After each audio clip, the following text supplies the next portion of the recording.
What's up there, you guys? Your man Joe came around just to find that you need to know. Sorry for how the background is. It is what it is. Yeah.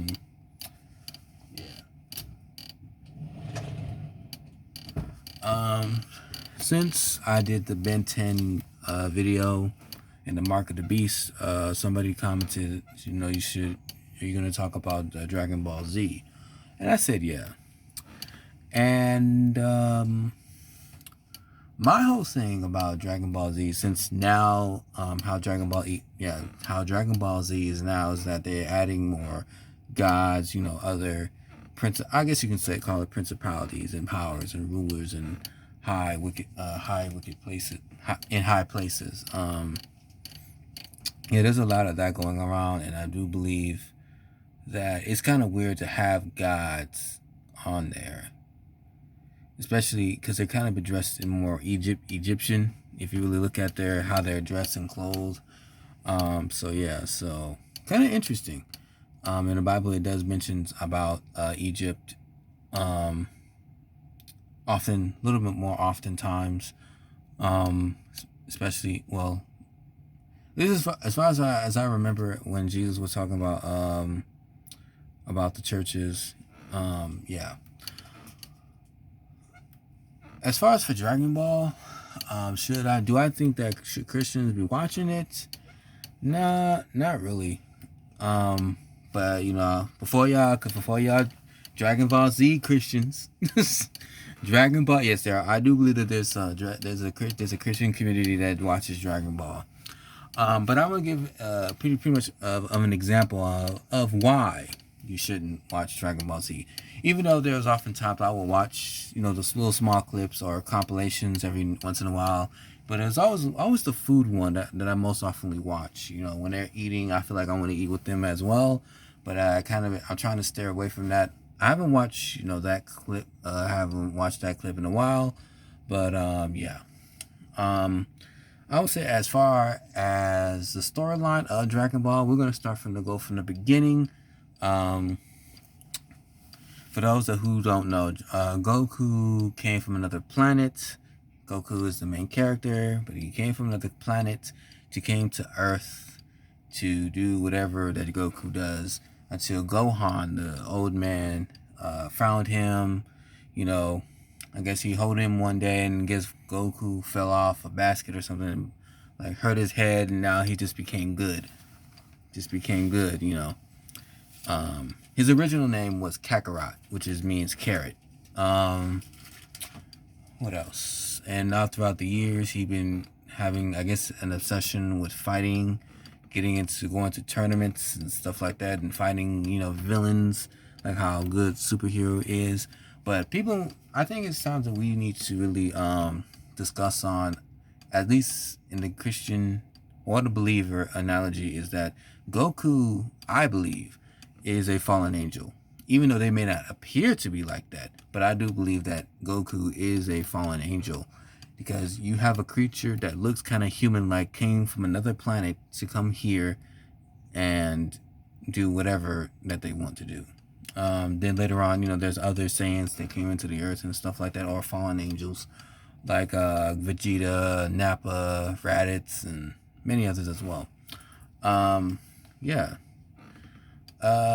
Throughout the storyline, I believe that Goku met a girl named Chi-Chi, and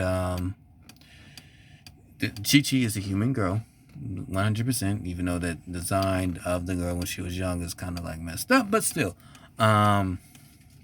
They met, and a few years later, they got into a tournament fighting and got married. I don't know how that happens, but yeah, so then that's when Gohan the son, came along, and I believe he represents the Nephilim, because Goku is a fallen angel, Chi-Chi is a real human, so yeah, so there's based on those lines a little bit. Yeah, and he had Go-10 later on. Yeah, so the family is starting to grow a little bit as well. Then yeah, and I don't want to forget about Vegeta, because he also played a part in this as well. he does the same thing. He came from another planet to find these Dragon Balls, so they can grant wishes, so Vegeta can go so he can have eternal life, so he can live forever. And yeah, it didn't go as planned. Yeah, so I pretty much, let's say, as far as for a family man, like Vegeta versus Goku. Some people may say, well, Goku is he's a terrible father. He never sees his kids and stuff like that. Well, for me, I think that Goku has a dream and he wants to pursue it. He wants to become the most strongest person of all time, or throughout the whole universe, until Dragon Ball Super came along. And yes, he's not really that much strong. He ain't as strong as far as the shows. Even there's Broly and other stuff like that, and yeah. So let's say as an example, these two, Vegeta and Goku, got married. I don't know how, but they got married. As an example for trying to, being the men, being married into the show, from my standpoint, I think Goku and Vegeta, and even though as far as the strongest characters of the show, they're scared of their wives. I guess you can say that they have like the Ahab spirit. When it comes to, their wives and stuff like that, especially Goku. Vegeta, I guess you can say that Vegeta and Bulma, they kind of have a brother-sister relationship a little bit. Not like incest or anything like that, but it's just like, they fight and bicker a lot and stuff like that. But as far as for Goku, he kind of bit like scared of Chi-Chi. Now note that I wanted to say as far as for those two, Goku and Vegeta, is that they have a matriarch marriage. Like the woman takes over, or the woman takes over the family. The woman takes over the marriage. And as far as us believers, we believe that as far as when the scripture says that the man is the head of the household, and the woman submits to her husband. As far as the show goes, it feels like the woman, as far as for Chi-Chi, because Goku ain't really there as much. But even though he trains a lot and so he can protect the earth, even though he does more damage. But but he so he's not really there as much in his family as often. Maybe there's probably a reason. Goku couldn't really fit into society in general because he pretty much like a nomad. Throughout when you really think about it, the same thing for Vegeta. Well, he's kind of a bit of a prince, but not kind of. He's a prince of the show, but yeah. But the main point is that their wives pretty much rule over the marriage. What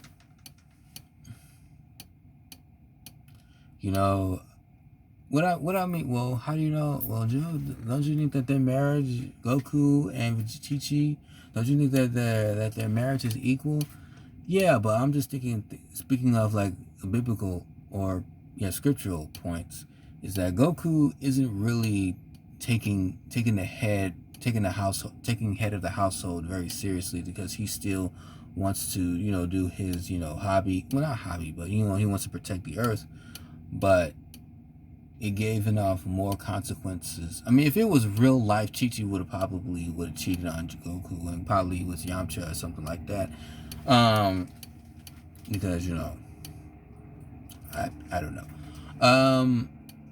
But as far as for Vegeta as well, they don't really show Vegeta's marriages as much as Goku. At least as far as I know. What else? As far as for marriage, I wouldn't take a marriage advice from Goku, neither Vegeta or Goku, because they're still, at least to me, they're kind of you know, in a Ahab spirit, despite being the strongest. What else? Dragon Ball Z. There's a lot of witchcraft and other creatures. You know, somebody. I did watch a video like a long while back about when Frieza went to hell, and hell is not what it is. Even though in real life, hell is like a real burning torment forever. So yeah, so there's a lot of micronancing in it, you know, try to revive a person from the dead from using the using the Dragon Balls. There's a lot of witchcraft and stuff like that.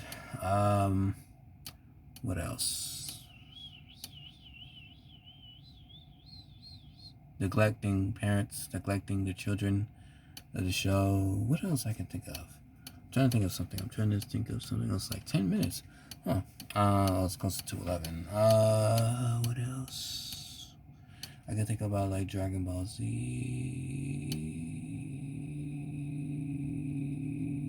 Oh yeah, Anchor. The way that how they like the only way for them to turn Super Saiyan is through pretty much like strong emotion, but mostly, as far as I know, it's like mostly Anchor and how they transform into Super Saiyans and Super Saiyan blue, you know. Oh yeah, I think it's time to also get into the subject of, you know, Super Saiyan Blue and how the fallen angels had met with the principality called, probably, I guess you can call Whis a principality, right? Even though it's mostly Beerus. I think I'm gonna call them both principality. Well, yeah, principalities. So now you got Goku and Vegeta training with Whis and well, pretty much a Whis. That's teaching them, this angel is teaching them how to, you know, become stronger than they ever have been. And yeah, you know, there's a lot of symbolism in Dragon Ball. And I wanted to say that I did see the Dragon Ball Broly. This I saw both, but I did see this one this year, I believe. It was okay. It's a lot of effects, a lot of coloring lights. Yeah. You know what really gets me about Dragon Ball, not just Dragon Ball in general, but many others, like the whole fusion thing. They're trying to become one and stuff like that. I think that's kind of interesting to also talk about, like Goku and Vegeta fusing into Gogeta or Vegito or Vegito or something like that. Kind of interesting, you know, about this fusion. People are talking about like doppelgangers and stuff like that. But you know, the whole fusion thing, I think it's kind of interesting to speak of. What else about Dragon Ball? Yeah, so it's a lot of creatures, a lot of, you know, there's not much I really probably want to get onto it about Dragon Ball. I don't know if I ever get back onto Dragon Ball. That's all I can think of right now.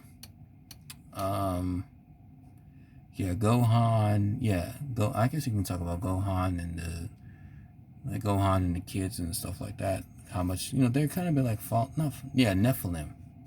Like they're half bred, like they're half Saiyan, half human. You know, have this human ape thing and stuff like that.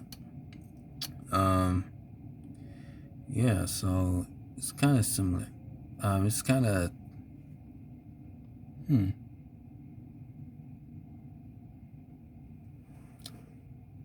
That's all I can think of right now. Like, I know there's a lot of symbolism in Dragon Ball. I think Egyptian thing. I do believe that Dragon Ball Super is Egyptian thing, because all of the principalities and powers, they mostly dress up in Egypt, or they're creatures and they dress up as Egyptians. So that's all I can think of right now. Yeah. So what you guys think about Dragon Ball Z? Please leave a like, comment, and subscribe, and let me know what you think. So it's your man Joe. See you guys in another video or so, okay? Alright.